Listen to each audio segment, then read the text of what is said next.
You are listening to the Hostage to the Devil podcast. Some listeners may find this content disturbing.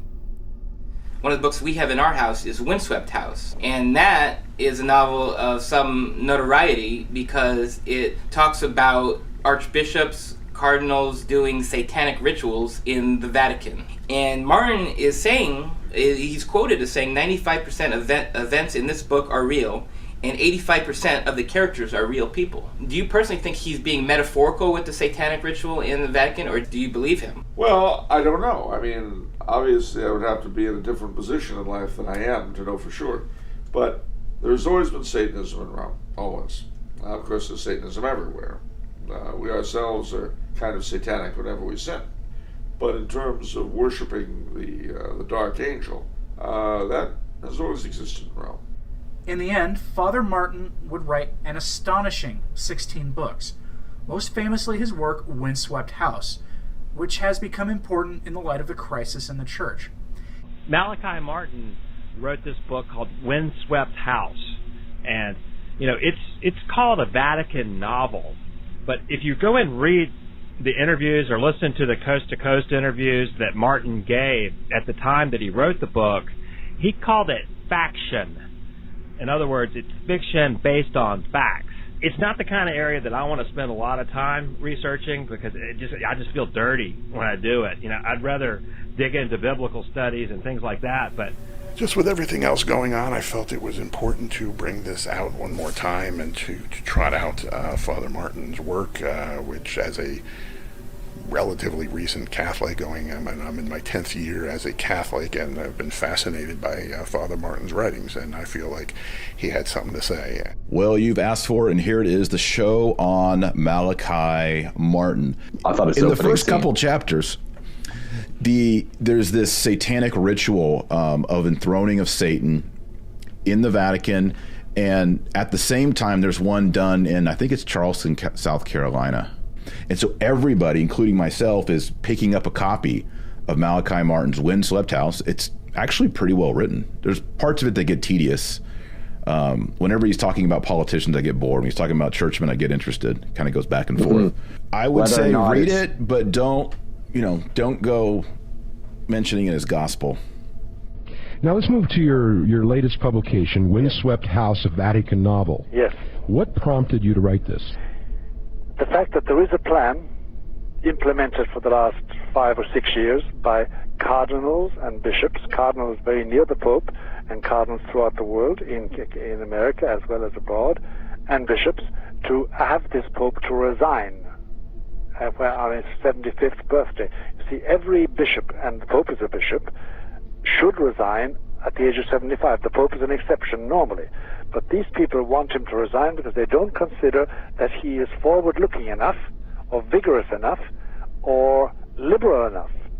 And they actually happen to agree with those who think that the human population must be severely limited by artificial means, and they're willing to compromise on the whole question of married priests. They don't mind the idea of married priests, and some of them would like to see women ordained as priests, all of which this Pope will not allow. Now, one of the things that I noted in the Windswept House is that the prologue is history, the beginning of the book, yes, is most unsettling. Yes, it is. And if any of those things are true, and sometimes they say that the truth can only be told as fiction, yes, and there are some names in this book that have a either hauntingly frightening similarity to known characters. Well, let me deal with that, Michael, very forthrightly. Okay. Our own favorite American, Norman Mailer, following Taylor Caldwell, but that marvelous writer Taylor Caldwell, they invented, or they gave usage to a form called faction. By that they mean real facts dressed up as fiction. So in other words, I want to describe, supposing I was Taylor Caldwell, I want to describe the oil barons, and the Kennedys in particular, and the Buckleys. Then I would give them all pseudonyms and create a fictional novel about the reality that happened. Similarly with Windswept House, I wanted to write about this plan to get the Pope to resign, and the type of church that those who are urging him to resign would like to have. I clothed their names in fiction, gave them fictional names. 95% of the fictional names cover real people, real cardinals, real bishops. Of course, and I'm sure this is going to disturb some people. Well, yes and no, provided that the real name isn't down, they feel they get away with it. But I thought we should put down, and then of the facts or something else. The facts are trace the history of John Paul II as Pope since about 1990, roughly. But it's meant to outline this plan. It's also meant to remind Roman Catholics and non-Catholics that John Paul II has left the greater questions suspended. He doesn't solve them at all. Right. And the book ends on a note of suspense, as you probably have found out. Oh, yes, it's quite so suspenseful. That's why I wrote the book, wrote Windswept House. It does emphasize, though, the desirability on the part of many, the desirability of the Church to be a useful socio-cultural and socio-political stabilizing factor throughout the New World Order. But I don't know how that's going to be accomplished necessarily, because there's so much anti-church sentiment or Christian. Well, but the proponents of this say, if the Church makes that compromise about abortion, contraception, marriage, divorce, then we can all settle down. Well, yeah. Of course, the Church will not do that, except certain leaders would like to do that. Right. Hi, Rob. It's been a while. Salutation. Yes. Thanks for coming on the show It's been again. a while, Marty. Today we're talking about Windswept House. I believe it was the first book I read, and Keys of This Blood. So yeah, I would love to talk about Windswept House, the controversial book, how you told me that he wrote it in a factional style. So first and foremost, let's get a little update from yourself since the last time we spoke. What's been going on? You're wearing an eye patch like Jack Sparrow, so please tell me what's going on, please. It's just that I've got glaucoma in my right eye, and it's a kind of blindness where the optic nerve that goes into the brain, the optic nerve is like 95% destroyed because of the glaucoma. And the blindness it's not the kind of blindness where if you were to walk into a windowless room, turn out the lights and shut the door, it's not black. It's more like these amorphous colored lights that just move and shift. And it doesn't form a coherent picture with my eye. And the reason why I occasionally wear a patch is that my good eye, obviously the nerve tries to reconcile the input from the good optic nerve with the very damaged optic nerve to form a picture for my brain to process and see. And it just leads to, the occasionally very severe migraine headaches. And then I have to take a medicine that I refer to as Goofenthal because it makes me pretty loopy. So I just, sometimes just prefer the eye patch instead. Loopy more than usual. Well, I don't. My wife would be a better judge than I would. But Right, let's get stuck into Windswept House then, because sure. Like I said before, I think it was the first book that I read when I started to tackle the subject of Malachi Martin 7-8 years ago now. So talk me through, for any audiences that don't really know the book, and give us sort of a run through, like a if it's possible, like a synopsis of this book and why it was controversial, and then we can talk more about your own sort of depiction and interpretation of it. Sure. The book Windswept House that came out, I believe, in 1996. As far as being a story, pretty much picked up where his novel Vatican left off, with the election of the Polish Pope.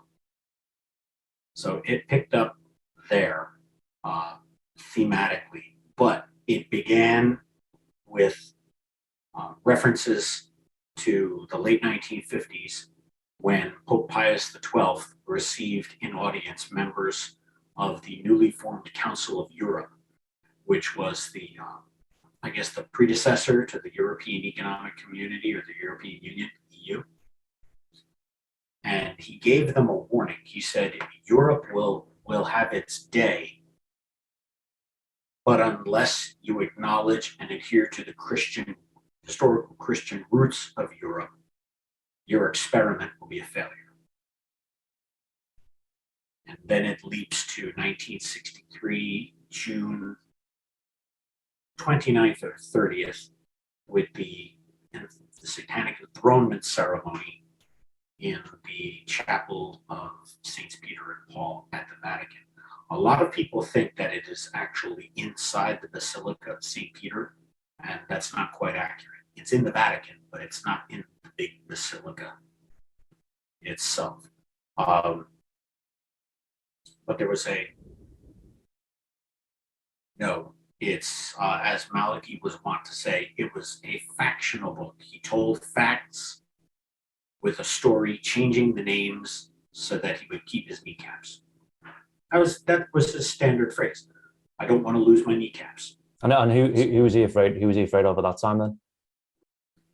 The group of, I believe it would have been the group of clerics, senior level clerics inside the Vatican, who had also been participating members of the satanic group, a coven inside the Vatican. And according to their lore, there was a specific time frame during which they had to enthrone Lucifer within the Vatican. It was called the enthronement of the prince in the citadel of the enemy. And I actually spoke with a priest who 30 years to the day after that dual enthronement ceremony took place, because there was a mass, I believe, in South Carolina, a black mass, and then one in the Vatican. And some of the nastier things, according to the book, were done in South Carolina, and they were correspondingly reenacted to the extent possible in the Vatican over the telephone link. And this priest and Father Malachi, what they did was, on that very day, 30 years later, they both celebrated at the same time what's called a Mass of Reparation, or a Mass of asking for God's forgiveness for this heinously evil act that was perpetrated inside the Vatican, allegedly by people who were supposed to be devoted to God in the first place. So that's, Windswept House kicks off with that. The details are quite lurid, as you probably remember. So I'm not going to belabor them here. Anyone who wants to know can read the book. But the book then hops forward in time to the papacy of John Paul II. And John Paul II, he was known as the world traveling pope. And he thought it was his mission to see and, I guess, preach to as many people as possible. And on a personal level, he was a mystically holy man. I met him in 1995. Malachi Martin made a phone call to Rome, and 2.5 weeks later, I was shaking the Pope's hand. I've got a photograph of it. He was mystical. When he looked at you, he wasn't looking at you, he looked through you. But that does not excuse his errors of church governance. And he knew a lot of these things that we now, I don't like to say taking for granted. It's just we've become numb to the scandals. But he knew about them. And for whatever his reasons were, he chose to do nothing. There was the infamous case a couple of years ago of the former Cardinal Theodore McCarrick, right? Not only was he removed as a cardinal, he was laicized by Pope Francis and returned to the lay state, which is about as big a humiliation for a cardinal as is possible. The reason why it happened was because some of his victims from 20 or so years ago finally came forward with irrefutable evidence saying, here is how I was molested, here is where it took place, here are the people who can corroborate it. And McCarrick he could not defend himself against that. There was no defense. There was just, you did it, we've got the evidence, here's what's going to happen. A lot of people think that he was probably offered up as a sacrificial lamb to say, look, we're doing something. But a lot of people know that it's still very, very prevalent in the Vatican today, unfortunately. And with the bishops in Western Europe and the United States. So that ties to Windswept House because it touches on that. But, the big question Windswept House leaves outstanding is, why didn't the Pope do anything? And it comes down to the Pope thought he was going to receive some sort of sign from heaven, so to speak. And he was waiting for that sign. And until he received his sign, whatever that was going to be, his policy was to wait, watch, and just make sure the ship didn't, spring too big of a leak. So, and it also, Windswept House ties into the Keys of This Blood. The Keys of This Blood, if you would think of it, which was published like 4 years earlier, think of it as an instruction manual for the New World Order's ideal Pope, molded in their image. And then Windswept House shows the New World Order's efforts to get such a Pope enthroned. First, they would have to get the current Pope, because John Paul II, although he was not a traditionalist, was still a believer. They had to get him to resign. And Malachi Martin, in that sense, was very prophetic, because it was not John Paul II that they got to resign, but they did compel Pope Benedict XVI to resign. And one thing that I've always found to be oddly prophetic is that when he was first elevated to the papacy in 2005, Pope Benedict famously said, he asked Catholics, pray for me that I do not flee for fear of the wolves.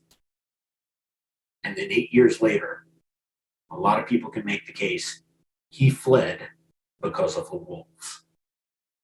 And we've gotten a Pope who has, he has now made it his mission to suppress and eliminate the traditional Latin Mass. He released the letter Traditionis Custodes back in July of this year, which basically did something that was unprecedented.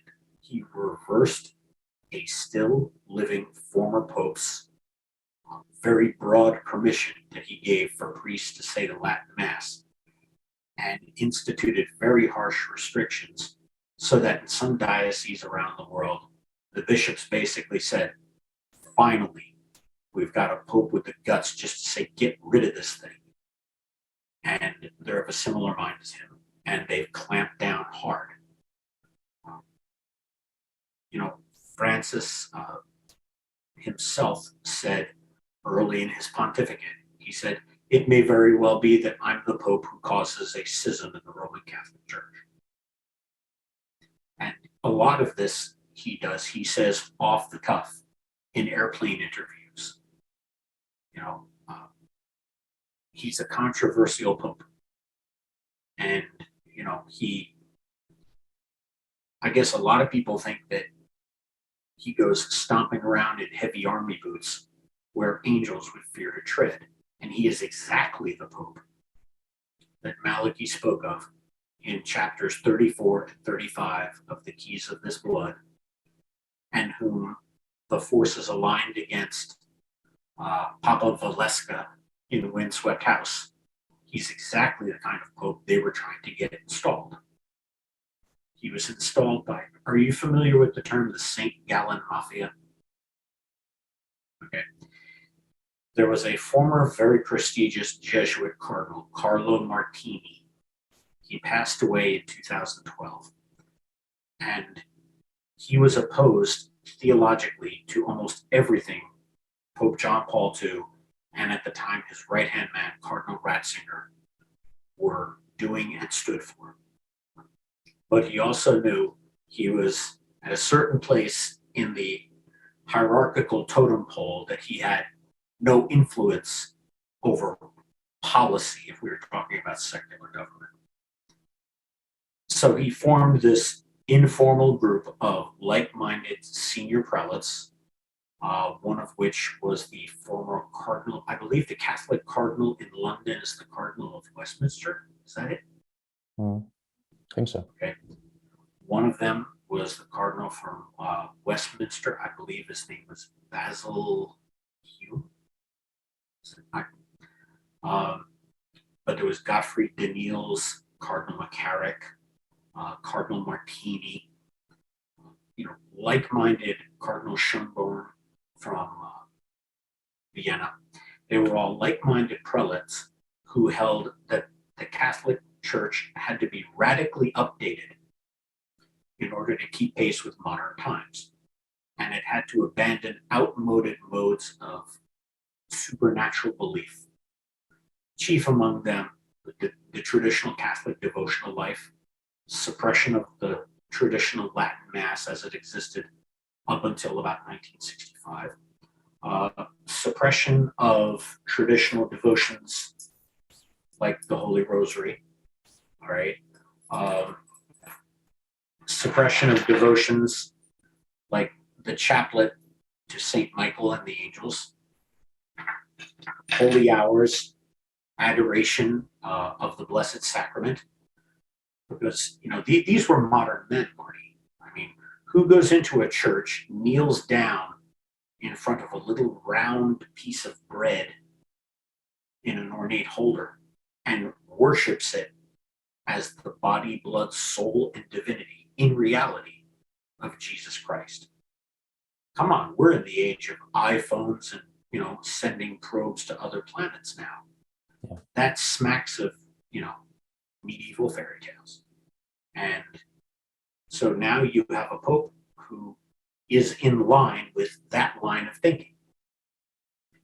It was very telling that early in his pontificate, he was presented with a document that said, Holiness, here is a spiritual bouquet of umpity 100,000 rosaries prayed for the success of your pontificate. He says, I don't care about that. He says, I care about the loneliness of old people and youth unemployment. That's his exact words. And it pretty much set the tone for where he was going. He's a Peronist from Argentina, meaning he'll tell corporate leaders one thing in the morning, and then he'll tell a group of socialist leaders the exact opposite in the afternoon, because at the exact moment he's saying it, it's what he believes. He has... So you're not a fan then? Well, it's not that I'm not a fan. It's just, that as a former intelligence officer, I go by factual data. Yeah. Right? And if you will indulge me for just a moment, all right, I would just give you some data points that prove, okay, the following are indisputable facts, okay, that contradict what a true vicar of Christ would do. And by the way, almost a year ago, the title Vicar of Christ was retired as a, quote, historical relic and was no longer to be used. But in 2016, Francis met and praised Italy's most notorious abortionist, known as Emma Bonino. She's an elderly lady now. She's directly responsible for approximately 6 million abortions in Italy. And he praised her as a great Italian woman. What believing Roman Catholic in his mind would refer to a woman who was such an advocate like that? However, she also espouses the legalization of drugs,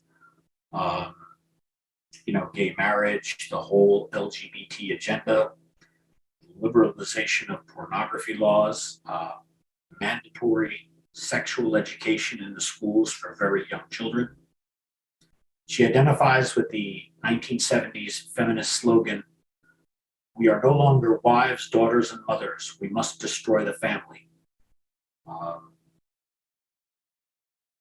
Francis has also promoted Father James Martin as a special communications consultant to the Vatican. He's a fellow Jesuit, and he is probably the Catholic Church's most publicly vocal supporter for, let's just say, the sexual topic that will get you thrown off YouTube very quickly if you dare mention it. Marriage between, take it from there. He scandalized people when he made public references to the perverted sexual fetish. Now, I don't know whether or not, are you able to edit these videos? I assume you are. Seriously. Only because I can get banned again, that's fine. Okay. He made reference to the sexual fetish known as coprophagia. I had to look that one up. And it's people who derive sexual pleasure from eating human feces. And this is all public. I mean, this is all... Yes, this is all a matter of the public record. You can just Google it. Scary.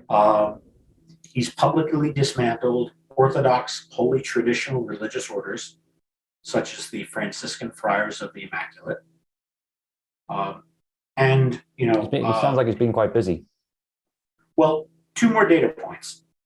He's consigned the millions of people in the underground Roman Catholic Church in China to the mercy of the Chinese Communist Party.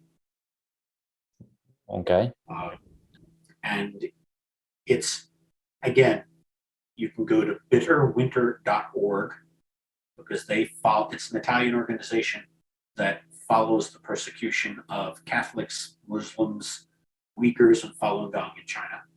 I don't want to get bogged down in this, but what just from that point alone, what would his motivation be for doing that? What has he come out and explained himself for that one? Well, he has not explained himself. In fact, when asked, he's pointedly ignored it and left the topic to his spokespeople, who airily dismiss the concerns of believing Catholics. How could you consign millions of people to the Chinese Communist Party? And they just dismiss it. And here's one interesting point is that in Chinese churches now, there are no longer 10 commandments. There are 9 commandments. Because the first commandment is, I am the Lord thy God. I am a jealous God, and you shall have no other gods before me. And Xi Jinping, the president of China, ordered that struck from the 10 commandments in Chinese churches. Wow. Because the Chinese Communist Party is a very jealous God. Now, tying this to Windswept House, you had the enthronement ceremony of Lucifer in the chapel of St. Peter and Paul, the Pauline chapel as it's known. And I may be getting some of the names incorrect here, but when you had the enthronement of the demon, and then in 2019, you had Pope Francis enthrone the Amazonian goddess called Pachamama, the statue in the Vatican gardens, and then later it was brought into and put on the altar of the basilica itself during Mass, a representation of that idol. And it's an Amazonian pagan demon goddess. How do you explain that? I mean, you can almost say, you can engage in cognitive dissonance and say, well, yeah, he does all these crazy things that are against the faith, but he's still a good pope. And a lot of people have trouble reconciling A and B. And, we are building towards something. And that's what Malachi said regarding the third secret of Fatima. He says, we are building towards something.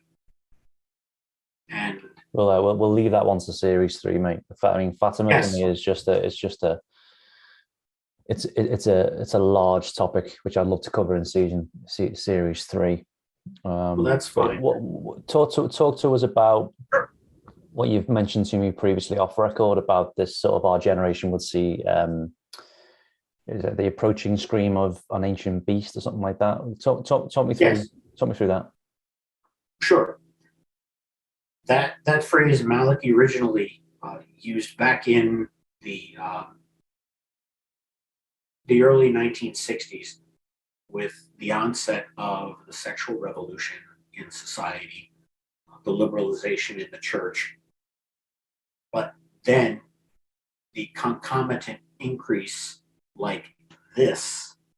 I mean, it's a logarithmic increase in the loss of priests, the loss of nuns, the decline in mass attendance.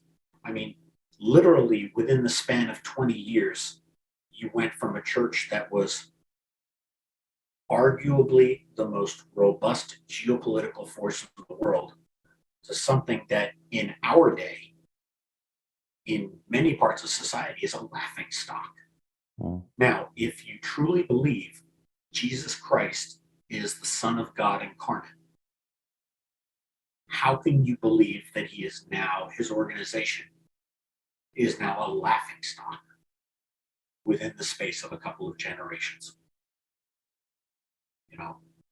Priests are seen as people to be dangerous to keep your children away from. They're no longer holy men of God.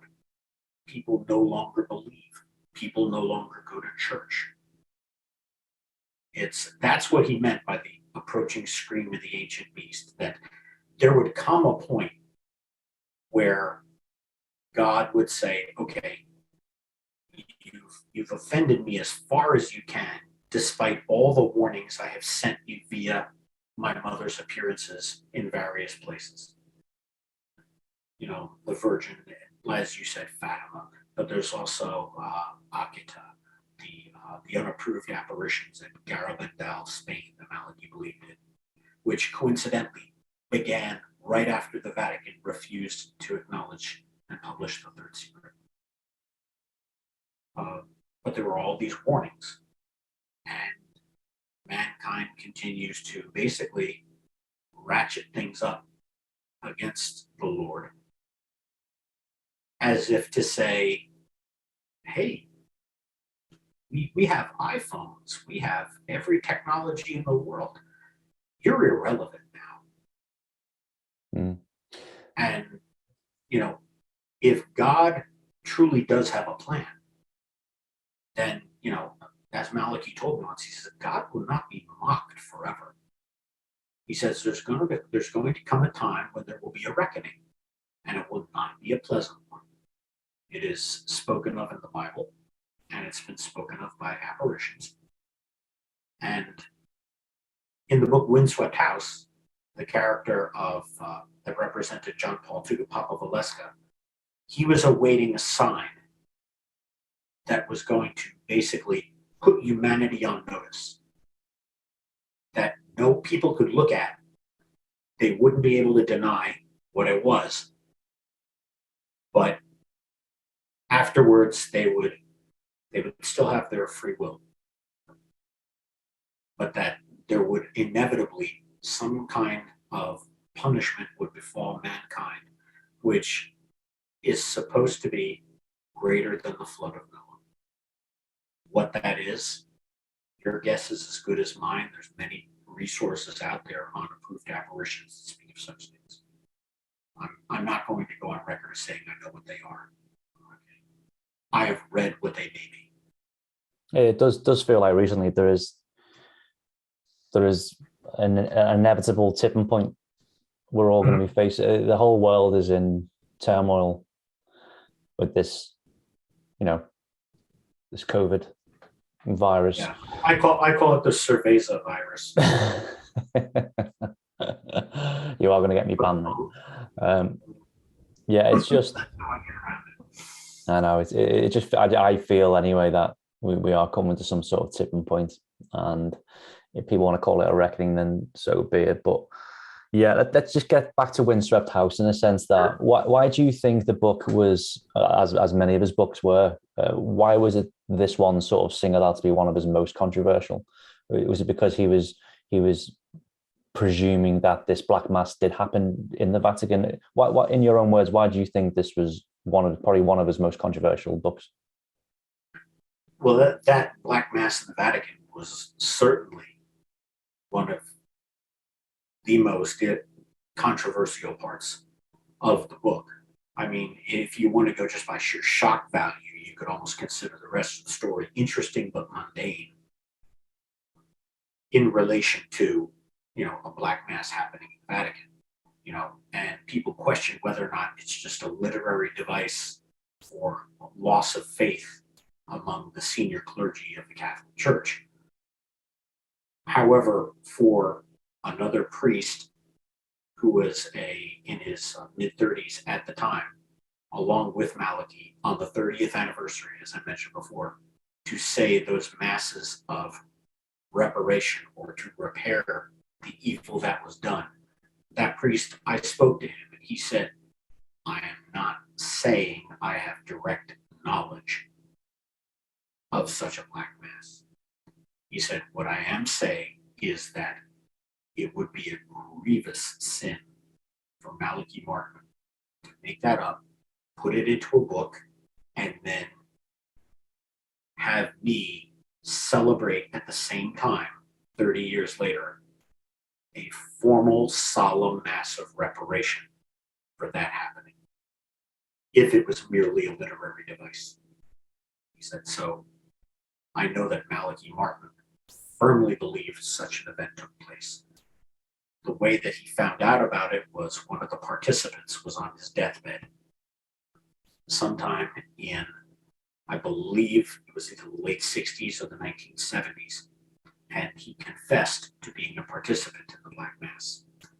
And the priest he told it to said, I have to withhold absolution from you unless you give me permission to have what you just told me told to the Holy Father.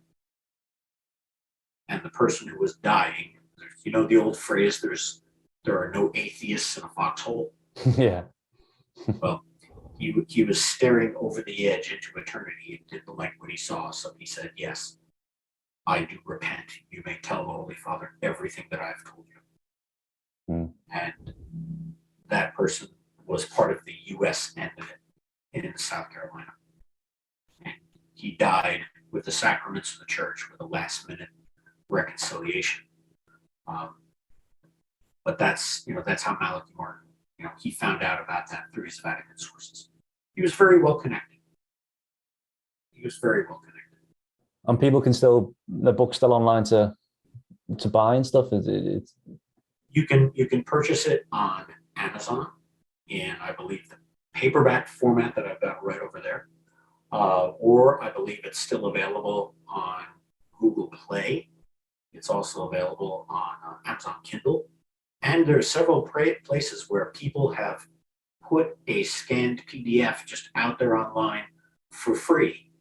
Because there have been times when, for reasons unknown, Amazon and Google and the publisher have just stopped making the book available. And take from that what you will. Yeah, I've always said it'll make a great live action series, Windswept House. It's a fantastic story. Oh, I completely agree with you, because just the reality of it, and what we're facing now, it would be utterly compelling. Utterly compelling. Do you ever wonder,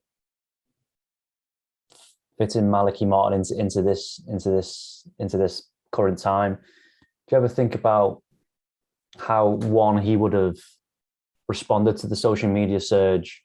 Because he was very much ahead of his time back in the 70s and 80s with the use of radio and TV appearances, and he did use especially the radio, especially the Art Bell show, to really broadcast his message.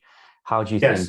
I mean, would he have used the new generation, technical kind of mindset of the social media push, or would he have been quite standoffish with it? And secondly, how do you think he would have responded to the current situation now with regards to the church, state of the Catholic Church, and also with the way the world is going with regards to this, let's call it a pandemic? Well, to answer your first question, I believe he would have embraced any modern means of communication. He was a Jesuit. And Jesuits were always, very strong in their scientific learning and inquisitiveness. So to embrace the technologies of the internet, he did in the seminal years of the internet back in the mid-1990s. He actually had his own website, and he would occasionally write little blurbs that he would put up on his website.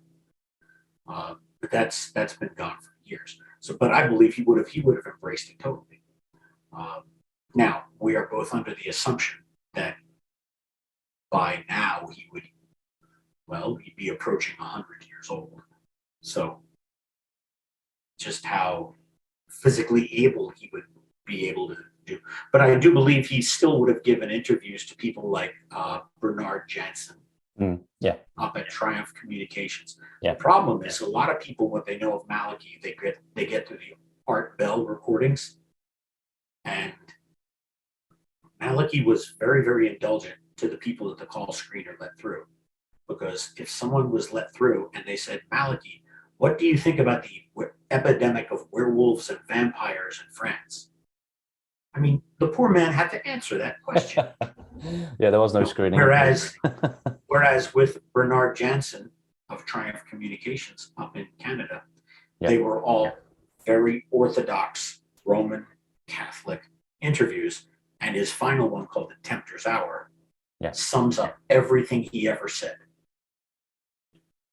So yeah, that's a good reminder. And also for any audiences who are listening or watching, Bernard Jansen's work is with Malachi Martin is extremely, it's very, very good. And he kindly licensed some of his audio for my documentary as well. So Bernard's a good guy. It's a good source of information if you want to learn more about Malachi's teachings.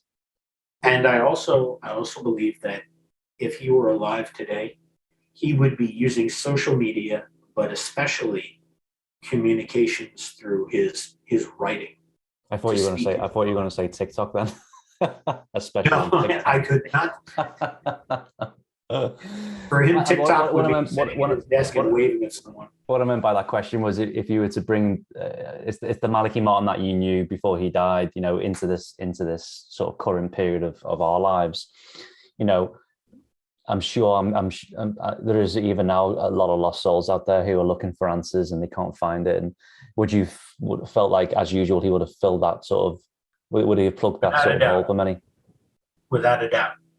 He was fearless in that respect, and he viewed it as his tiny little apostolate run from this tiny little cubby hole within the Lavanos apartment.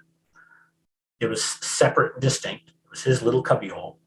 But from there, he ran a worldwide apostolate to bring the message of the gospel as seen by the Catholic Church, the authentic gospel, to as many people as possible through whatever communications media were available, through his books, through going to see them at 3 a.m. in the morning to baptize a dying baby in a New York hospital. When I get a call from Malachi at 2 a.m. saying, are you available to drive me somewhere? The answer was yes, but that's the kind of man he was. He was selfless. Yeah. He was selfless. I knew the man for the last 10 years of his life. And, the Lord and the Blessed Virgin, came before everything because, in everything he says, the mother of Christ always points to Christ. And he was always very careful to make that distinction because a lot of people have problems with that. And he would point to that scene in the gospel, the wedding at Cana, were the only recorded words of the Virgin Mary. And those words are when the servants went to her and said, we're running out of wine. What do we do? And all she did was the Virgin Mary pointed at her son, Jesus, and said, do whatever he tells you to do. And Malachi believed that carried down to the current day, which is why he dedicated his books to the Immaculate Heart of the Virgin. But if he was alive today, he would be using, whatever he was physically capable of utilizing to get the message out. And, it would consequences be damned. He was quite vocal about the Antichrist as well, wasn't he? He was quite, especially on the Art Bell show, about the Antichrist, they would appear and we would recognize who it would be, but it would be a fake, it would be, they would present themselves as this, this prophet and this sort of Messiah, but in fact it was the Antichrist. And it was quite, to listen to that, it was incredible to listen to, but also very, I was pretty scared listening to that on the Art Bell show when it came out. Well, I remember he told me once, he asked me to accompany him to a religious goods store down in South Manhattan. And we were on the Lexington line of the subway in Manhattan. And we got into the topic of the Antichrist. And he said, oh, he is alive today. And which kind of struck me. And I said, wait a minute. If he doesn't make his appearance, I said, when do you think that'll be? He says, well, I'll be playing a harp by the time that comes around. He says, you may very well be playing a harp by the time he reveals himself. He says, but your children and your children's children will see him. He called him the man of perdition. And I said, wait a minute. If he's alive today and he was born circa 1961-62, if he doesn't reveal himself until, say, the year 2050, he's going to be almost 100 years old. And that's when Malachi corrected me and said, no, you're overlooking one thing. His father is Lucifer. And he said, because of that preternatural aspect to his being, he will appear ageless. So it will be no problem for him to maintain the visual appearance of a 35 to 40-year-old man for many, many years, decades. And he said, yes. He says, the world will be in such a state that they will be looking to anyone who can promise them answers. It'll just be at one condition. You renounce the Jesus Christ of the New Testament. Do that, all the disease will be taken away. Poverty, hunger, homelessness, every ill plaguing every society in the world, I will make disappear like that if you will worship me. And that's going to be, Malachi told me that would be a very compelling proposition for a lot of people. Especially when people have got especially when the church becomes so discredited. Yeah, absolutely, mate. Absolutely. Yeah, people are getting desperate and they'll do anything when they're in a desperate state. So, yeah, I mean, I don't want to leave on sort of too much doom and gloom, but no, yeah, wherever you want to take this. Yeah, no, we'll finish off there. But is there anything, anything that Malachi, you mentioned the lovely moment there going grocery shopping, but is there anything that he said to you that's really stuck with you, which you could tell the audience now, which would give them a little bit of hope? Yes.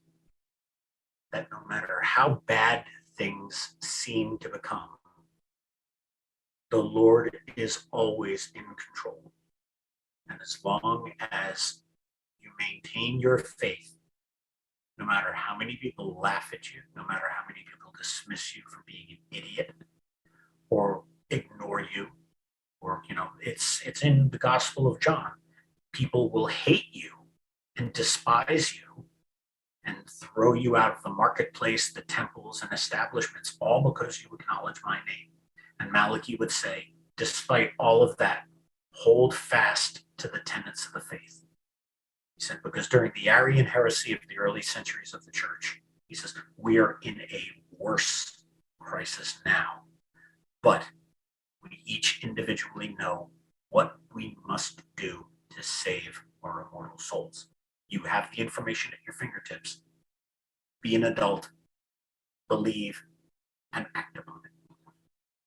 And ultimately it's a message of hope, because right now people see what's going on in the world, but they don't realize what they're seeing are tactical battles. When the war was won on a windswept execution hill outside Jerusalem called Golgotha 2,000 years ago, it was won. Christ defeated the forces of evil and reopened mankind to a relationship with the Father, which had been sealed. And so the war has been won. We just have to keep fighting. We fight until we pass away. And as it says in the New Testament, I have fought the good fight. I have run the good race. Laid up for me is the crown of glory. And ultimately, stick to the faith.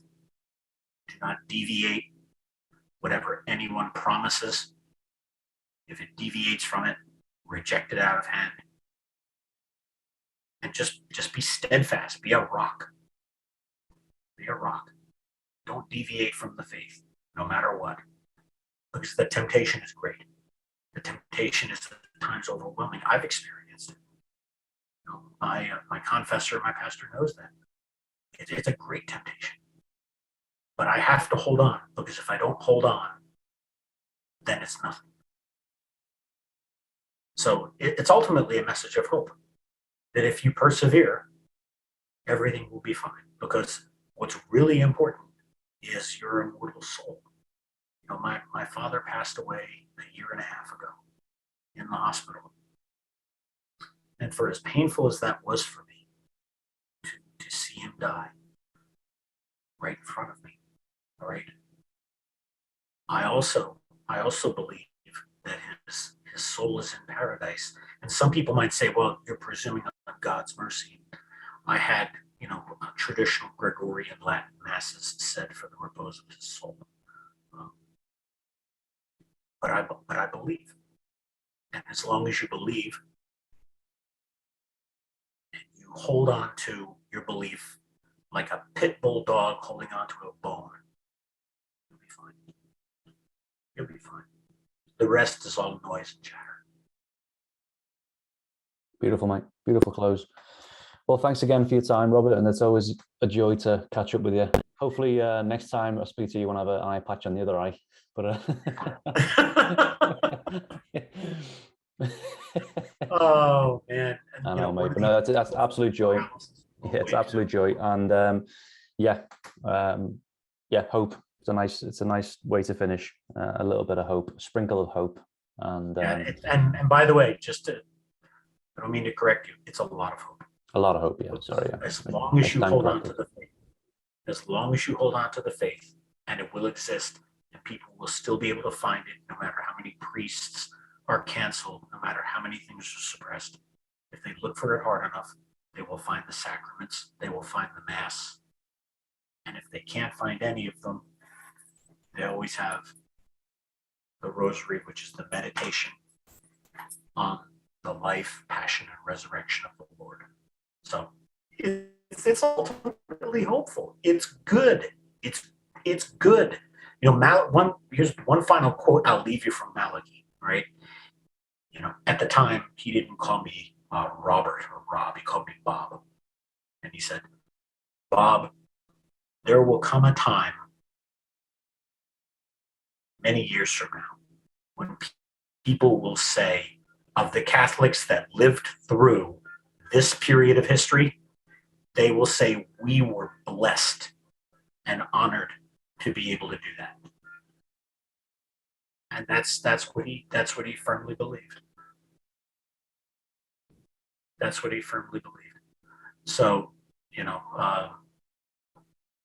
one funny thing is that Mel Gibson really stirred up a hornet's nest when he put forth that little 4-minute video, because that's a podcast in itself. Yes, when he starts quoting Pope Pius V and Quo Primum and taking on Francis, that's a whole other podcast for itself. But it's like confirmation of the faith comes from the most unlikely sources. Would you class yourself as a traditional? Ultimately good. But if anyone who you class yourself as a traditional Catholic, is that right?